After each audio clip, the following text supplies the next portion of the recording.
So before we head off to the castle, I think we should get an idea of what sort of equipment we're carrying besides our base equipment. Something I didn't do last time was to generate starting money for Lorkay, and we'll basically be using his budget to buy for both him and his sidekick.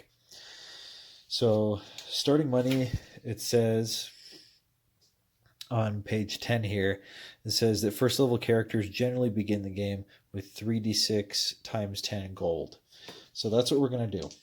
We're going to roll 3d6, and we're going to see how much gold we get from that. And then what we're going to do is we're actually going to buy some supplies, because you need more than weapons when you're going on an adventure. So that is that's what we're going to do here. So we've got, that is 12 times 10 is 120 gold. That's not terrible. 120 gold. So let's get our pencil here. We got 120 gold. So I'm going to go ahead and get some equipment really fast that I think would be beneficial to the dungeon we're going to.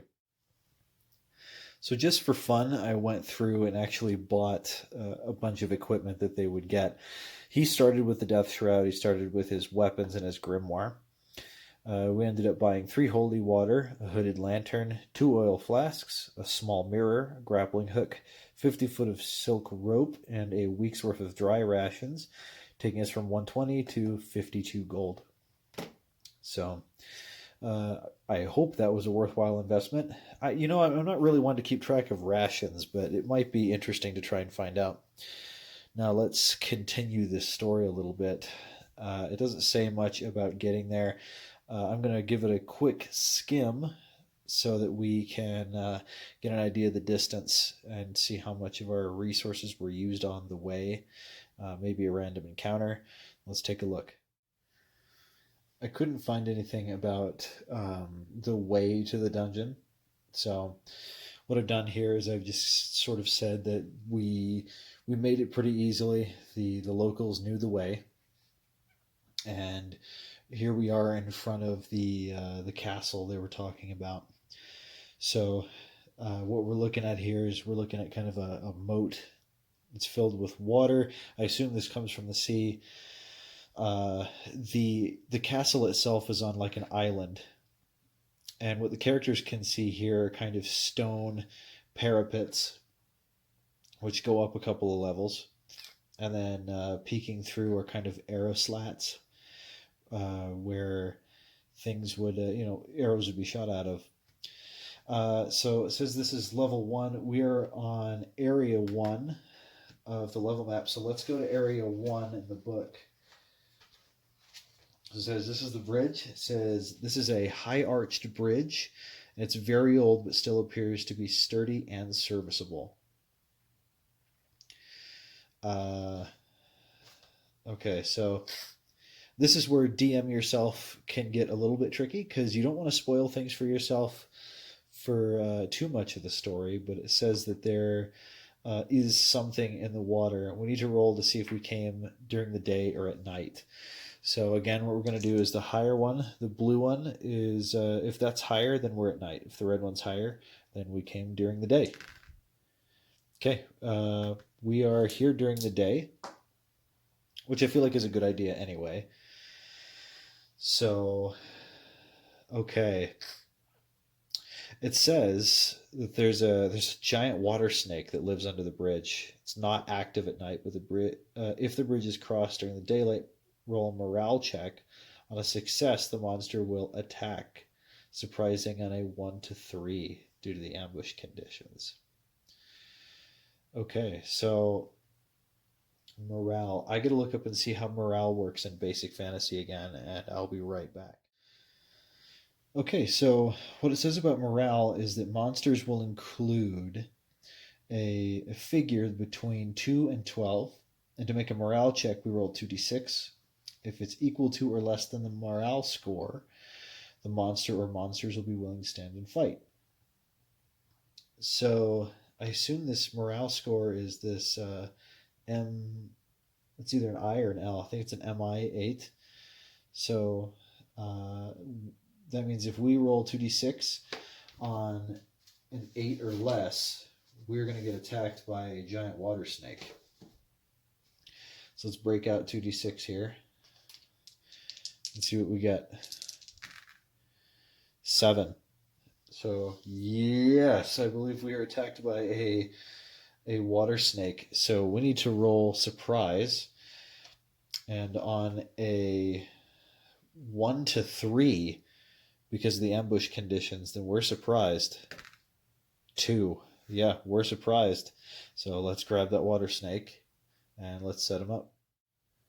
Oh man, this isn't good. We just got here already. We're already getting attacked. There's 2 sides of the bridge, so I'm going to roll evens and odds to see which side he pops up on. I assume he can just kind of poke out of the water and attack us. So looking at the stats, I mean, I should probably note that Lorkay doesn't have any damaging spells prepared. I don't think he has any damaging spells right now. So let's see what happens. Evens. So that means the water snake pops up right there. No good. So we're surprised. The water snake gets a free round. So it's going to go ahead and I believe it's going to move on to the bridge here. And I'm going to pick a target randomly. So evens odds. 1 odds it's attacking Lorkay. So that's what it's going to do. It's got... this fella's got a bite attack. And it can move 20 feet. And it swims 50 feet. Okay, so... and it has 2 HD, so that means it gets +2 to its attack. So here we go. It's attacking Lorkay. Let me get his character sheet right there, so that way I can see his armor class. Lorkay has an armor class of 15 thanks to the Death Shroud. So here we go. 5 + 2, 7. No, Lorkay's able to deftly dodge out of the way. And that's its turn. So now we get to talk about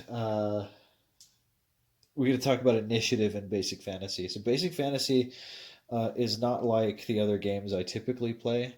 I typically like group initiative just because I think it's faster to adjudicate. But it actually has individual initiative. So let's go ahead and divvy these out. The initiative is rolled on a d6. Higher the better. Red is going to be Lorkay. Blue is going to be Brayley. And the enemy is going to be our skull dice. So let's roll all those and we will execute this in order. So we get the camera to focus here. There we go. Looks like, wow. Good job, Lorkay. Lorkay had a 6. Snake has a 2. Brayley's got a 1. So let's go ahead and adjudicate that in order. Lorkay, not having very many spells to cast, he is going to... I think he's pretty confident in his magical robe. I think Lorkay is going to engage with his scimitar, which he gets no bonuses to hit with. So let's have him... yeah, he's going to move right here. Actually, I think what he's going to do, he's going to try and move around so he can get an attack from the rear. So if you attack from the rear, I think you just get a +2. You know what? I don't want to crack open the book too many times during gameplay, so I'm going to assume it's a +2 to hit from the rear. So that's what he's going to do. So he's got +2 to hit with his scimitar, which is a d6. That's a 15. +2, 17. The armor class of this giant snake is 14. So he actually did hit. Okay, so the damage of his scimitar is a d8. Now, he gets a -1 on that damage because his strength score is an 8. And he has a -1 modifier. I can't remember if that applies to non-fighter classes, but I'm going to assume it does for now, because again, I don't want to crack open the book too many times. So Lorkay hits for 2 damage. 2 damage on this guy. So that takes it from 14 to 12. It has 14 hit points. which is pretty hefty. So you know what? Let's just take a d12 and put it on top of the snake here. Okay, so the snake is going to attack. Let's choose randomly. I feel like he would attack Lorkay, but uh, it's an animal, so we're going to pick randomly. So evens, odds again. Ooh, it's going for Lorkay again. So here it comes with its big its bite. I really don't want Lorkay to get bitten. It says it's got D8 plus poison, and I'm not exactly sure what poison does in Basic Fantasy, but we'll find out. Okay, so D20 plus 2. That's a 13. That's not enough to penetrate the magical robe that he's wearing. And now it's Brayley's turn, and Brayley is going to get in there with her mace. She has a D8 mace, so it is now facing Lorkay because it attacked him last. So she is now attacking from the rear, so she's getting a plus 2. That's a. She's got. No, she doesn't have any bonuses from that, so a 7 is not enough to get the snake. Sorry, I took a short break there to blow my nose, and I'm having a lot of sinus trouble right now. But during that break, I took the opportunity to look up what poison does. It's save or die. So if we get bitten, we have to make a save against poison. And if we fail, we die. Now, the cool part about DM yourself is in order to make things a bit more survivable, DM yourself has rules for like plot armor, which I plan to use. Unfortunately, the plot armor can only be used on the main character, so if Brayley dies, that just sucks. We're gonna have to roll up hire a new character for her. But we yeah, I hope that doesn't happen. Using that kind of thing is like luck points in fifth edition, except kind of rarer, especially if you were going to die. So let's just hope that doesn't happen. So let's roll some initiative. Here we go. Oh, okay. Brayley's going first. The snake is going second. And Lorkay is going third. So Brayley, come on, girl. I need you to I need you to kill this thing before we get bitten. Because poison doesn't sound very fun. So Brayley's going in with her mace. Oh. She's still attacking from behind, but that's only an 8. That does not penetrate the armor class of 14. This snake is really giving us trouble.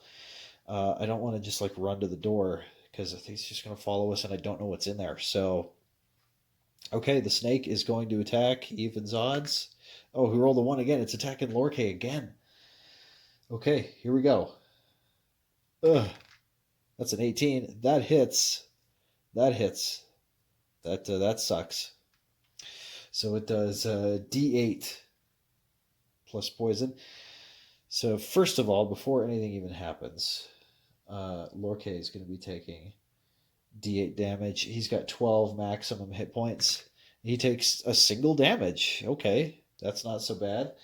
However, that's not what we're afraid of. So Lorkay drops to 14. And now we got to roll a poison save. So he saves against death ray or poison on a 13 there at the top. So we need to roll a 13 or higher, or we succumb to poison. Please, Lorkay. Please. That's a natural 20. Look at that. That's beautiful. That natural 20. Thank you, die. Okay, so Lorkay gets a nasty bite, but the venom fails to inject, or it just didn't happen. So now Lorkay is going to go in with his.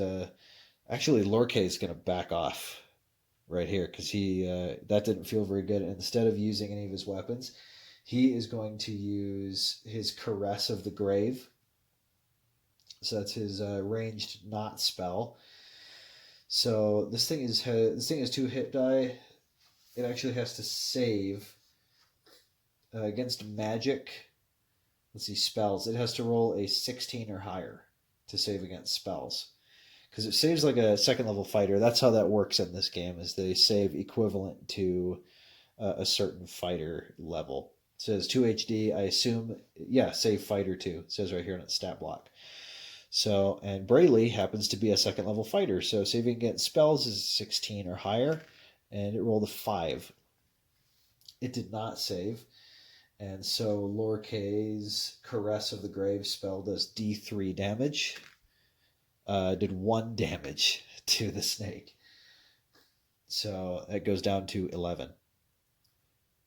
Okay, here we go. Let's get initiative going again. Okay, Brayley going first again, then Lorkay, then the snake. It looks like we're taking a toll on the snake's speed. At least that's what I like to think. So Brayley's going to go in again with her mace and keep trying to distract it. That's a natural 1. Now, luckily, I don't think crits and critical fails exist in basic fantasy. Otherwise, that could have been super bad. Lorkay is going to try and get off his Caress of the Grave again. So he's making a save versus spells here. That's a 16. He shrugs off Lorkay's Necromancy like it was nothing. So now it's going to choose targets again. Once again, evens and odds. Whoop. It rolled a 4. It's attacking Brayley this time. Oh, no. Here we go. +2. That's a 7. Not enough to penetrate Brayley's AC of 14. Thank goodness. All right, so initiative again. It's initiative here is, I mean, it works pretty quick. I still kind of prefer the group initiative, declaring actions, stuff like that. But this is cool. Basic Fantasy is one of my favorite systems because because of how smooth it. Oh, Lorkay, no, Lorkay's the. I associate Lorkay with the skull, so Brayley is just knocking it out of the park with her initiative rolls, though. So very happy about that. So let's have that mace attack again. She's rolling horribly. She rolled a 2. No, thank you, Brayley. What are you doing? Lorkay, you're gonna have to close back in with your scimitar, my guy. Your magic is just not very strong right now. So let's give him an attack with the scimitar. That's a 14, and its AC is 14. So he actually made a hit there. So let's roll that D8 -1. Does 1 damage. Come on, my guy. Goes down to 10, though. We're nickel and diming this stupid snake to death. And now the snake's turn, determining random target to Brayley. It's going after Brayley a lot. I don't like that. That's an 18. That gets past her AC. So that's D8 damage to Brayley. She takes 4 damage out of her 12 hit points. That sucks. Gnomes can't get above a 6 in terms of like hit die size. The same with like halflings. That's just because they're so small. So they even though she's a fighter, she does not have fighter hit dice. She has gnome hit dice. So she's down to 8. Put that up here. And oh yeah, she's got to save versus poison, doesn't she? Here we go. So she actually has a +4 against poison. She has to get an 11 or higher, and she's got a +4. She's great. Just don't roll below that. That's a 3. That's a 7. That's not an 11. We just immediately lost Brayley. Man, so the snake sinks its fangs into Brayley, who lets out a pained scream. Her small body, the venom spreads so fast that her eyes roll back into her head, and she goes limp, and she falls off the bridge into the water. Oh boy. You're alone, Lorkay. You're alone. Episode 2, people are already dying. This is worse than the Fortress City. It took us a while to lose Veronique and Galabrade. Half of mine to bring a couple of those guys back just for this, but okay, we got to continue fighting the snake. Okay, it's Lorkay versus the snake in initiative. Okay, Lorkay beats the snake in initiative. He's angry now. This thing's just killed his friend. Goes in with his scimitar. 13. He's attacking from behind because it was facing her. 15. That does hit. So now we're going for his D8 -1, which he gets 2. I don't know if Lorkay can kill this. He's not rolling high enough damage. Now it's going to attack Lorkay. This could be really bad. If this doesn't kill him, Lorkay might actually end up running. Because this thing just immediately killed poor Braylee. So this is, here we go. It's attacking Lorkay. Whoop. That's an 11 plus 2, 13. Not enough to get through his magical robes. Okay, so now I'm going to use my Oracle's chart. Does Lorkay run? 6, yes. And he, I think he's fairly panicked. I'm not sure how parting shots work in Basic Fantasy. I don't know if there are any, like attacks of opportunity. So we're going to say, like, does the snake get an attack? 5, yes, it gets an attack. So Lorkay's running past him like that. And the snake strikes out at him and fails. That's an 8. So he dodges, or the magic of his robes repels the shot, and Lorkay flees the bridge. We didn't even get to the dungeon. So after that horrifying experience, Lorkay flees back to the town of Penwell.